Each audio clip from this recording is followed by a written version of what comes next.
Hello mga katoto! Welcome to another day full of light and love! This is Story. And for today's vlog mga katoto, I'm so excited dahil nandito ako sa Tagaytay. And etong spot na to ay isa sa mga magagandang lugar dito sa Tagaytay na pwedeng yung gawin ang inyong mga events. Kaya naman, I'm here at Casa Nerissa Event Place.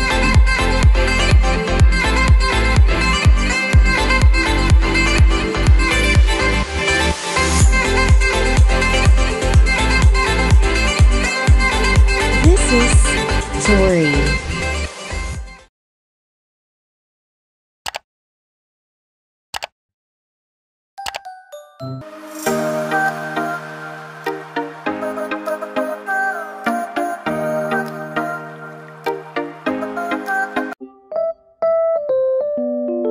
So, nandito na tayo sa baba. Bumaba muna tayo sa kanilang pool area. Oo. So, ngayon, medyo maulan ang ating panahon today. Pero kung makikita nyo naman ang kanilang pool, malaki, spacious, masarap mag-relax, mag-unwind, at marami pang iba. So, probably naku-curious na kayo, no? Ano nga ba ang itsura nito? Kasi hindi lang to basta-basta pool, guys, ha? Maraming pwedeng gawing mga activities dito. Pero this time, dahil nga tayo ay may pa-event today, so dito mostly nagagawa ang ating cocktails. Yes, dito nagsiset up ng mga food, yan mga snacks, coffee, desserts. Tapos ang maganda pa dito, hindi maiinip yung mga guests kasi kagaya nga ng sinabi ko, marami silang mga activities na pwedeng gawin. Kaya, silipin na natin, guys!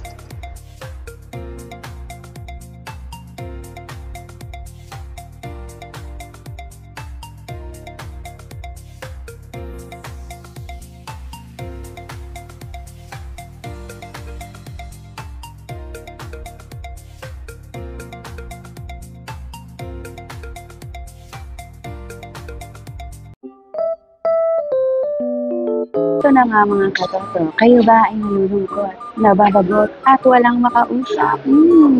Wala kang ibang gagawin kung hindi itong mambay dahil sa, aside from the events place, meron ng Casa Nerissa Cafe na pwedeng bisitahin any time of the day. So, ngayon, nandito tayo sa recreational area na yun. Kung makikita nyo, right behind me, meron tayong videoke.